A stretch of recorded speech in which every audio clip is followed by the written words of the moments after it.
অখিল গগৈৰ এই মানুহখিনিৰ ওচৰত থিয় দিয়াটো নিশ্চিতভাৱে মানৱীয়তাৰ উৎকৃষ্ট উদাহৰণ।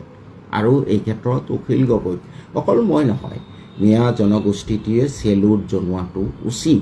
আৰু আজি যদি কংগ্ৰেছ বা UDF গৈছে, মই ভাবোঁ অখিল গগৈ যোৱা কাৰণেহে গৈছে। অখিল গগৈ যদি নগ'লেহেঁতেন তেনেহ'লে বোধহয় এই মানুহখিনি আপোনালোকৰ ওচৰত নগ'লেইহেঁতেন।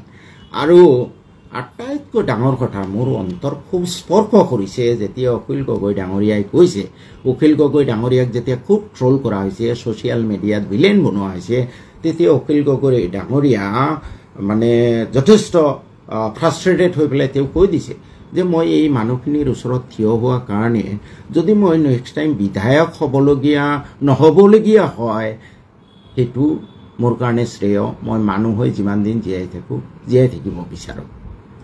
মোৰ যদি এই দুৰ্গত মানুহখিনিৰ ওচৰত থিয় দিয়াৰ কাৰণে মই বিধায়ক হোৱাৰ পৰা বঞ্চিত হওঁ, সেইটো মই একচেপ্ট কৰি লৈছোঁ। This is ছাচ A great statement.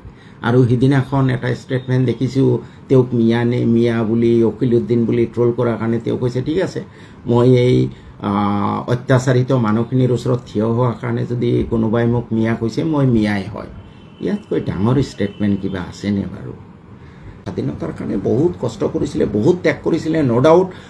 আপটো জৱাহৰলাল নেহৰু, ইন্দিৰা গান্ধীলৈ ঠিকেই আছিলে। তাৰপিছত ক্ৰমান্বয়ে এই পাৱাৰৰ সোৱাদটো পাই কংগ্ৰেছ নেতৃত্বৰ এতিয়া সেৱাৰ মনোভাৱ নাই। বিশেষকৈ আমাৰ অসমত কংগ্ৰেছ নেতৃত্বৰ মনোভাৱ হ'ল কেনেকৈ গাদী দখল কৰা। গতিকে ভাই আপোনালোকে ভুল নকৰিব। অহা নিৰ্বাচনত মই বিচাৰোঁ যে অখিল গগৈয়ে যিটো ত্যাগ কৰিলে, আৰু তেওঁ আহোম ল'ৰা হয়, ৰজাৰ তেজ তেওঁৰ গাত আছে। আহোমেই গোটেই অসমত 7 ৰাজ মাৰি 1 ৰাজ কৰিছিলে।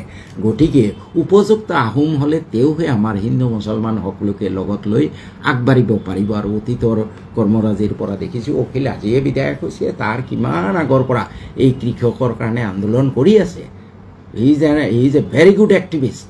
গতিকে ভাই, আৰু এইবাৰ বিশেষকৈ ধুবুৰীত তেওঁ যিটো অনুকম্পা দেখুৱালে, মোৰ হৃদয় বিগলিত হৈছে যে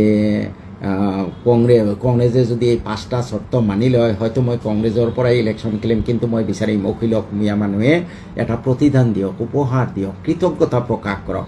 CPMৰ নিচিনা যাতে অখিল নহয়। আৰু যদি কংগ্ৰেছে নামানে, মই এতিয়া সিদ্ধান্ত লৈছোঁ অখিলে মোক টিকেট দিয়ক নিদিয়ক, মই অখিলৰ এজন সৈনিক হিচাপে অখিলক মই যাতে অখিল বিধানসভাত থাকে, যাতে অখিলে এই অখিল গগৈয়ে যাতে আমাৰ যিখিনি ডিপ্ৰাইভড ছেকশ্যন, নট অনলি মুছলমান, হিন্দু মুছলমান সকলো, তেওঁলোকৰ হৈ যাতে মাত মাতিব পাৰে, কৃষকৰ কাৰণে যাতে মাত মাতিব পাৰে, তাৰ কাৰণে অখিল গগৈ এটা ষ্ট্ৰং শক্তি হৈ থাকক। মই ইতিমধ্যে সিদ্ধান্ত লৈছোঁ যে কংগ্ৰেছেতো মোৰ চৰ্ত মানি লোৱাৰ প্ৰায় সম্ভাৱনা নাই। অখিলৰ লগত মই কোনো কথাও পতা নাই যে অখিলৰ ৰাইজৰ দলৰ হৈ মই কাম কৰিম, অখিলক মই শক্তিশালী কৰিম। এইটো মিয়াৰ বৰ্তমান দায়িত্ব। তেওঁৰ প্ৰতি কৃতজ্ঞ বা মুছলমান সম্প্ৰদায়ৰ সন্মানী ৰাইজক আহ্বান জনাওঁ যে আপোনালোকে পলিটিকেলি ভুল নকৰিব। আৰু এতিয়া আপোনালোকে দেখিছে কংগ্ৰেছে অখিলক মিত্ৰতাত ল'বলৈ থেৰুগেৰু কৰি আছে। ভয় এটাই যে অখিলে যদি মিত্ৰতাত লওঁ, তেওঁ যদি চৰকাৰত আমাৰ লগত থাকে, তেতিয়াহ'লে তেওঁ এদিন আমাৰ জেগাটো দখল কৰিব, তেওঁ এক্সপাৰ্ট কৰিব, অখিলক শেষ কৰিব লাগে। এইটোৱে ভয়। কিন্তু এই ভয়ক আপোনালোকে বাধ্যবাধকতালৈ পৰিৱৰ্তন কৰিব লাগিব। সেইটো এই মিয়া জনগোষ্ঠীৰ মুছলমান মানুহৰ সিদ্ধান্তৰ ওপৰত নিৰ্ভৰ কৰিছে। আজি মুছলমান সমাজৰ পৰা যদি এটা আৱাজ আহিলেহেঁতেন ইমান দিনত যে অখিল গগৈ ধন্যবাদ, অখিল গগৈ ধন্যবাদ, প্ৰত্যেকটো গাঁৱৰ পৰা যদি 200-400 মানুহ থিয় হৈ 1 ঘণ্টাৰ কাৰণে কোনোবা সংগঠনে আহ্বান জনালে যে আমি অখিল গগৈক ধন্যবাদ জনাম, এইখিনিয়ে কৰকচোন, পিছদিনাখন যাব কংগ্ৰেছে অখিল গগৈৰ লগত মিত্ৰতা কৰিবলৈ আগবাঢ়ি আহি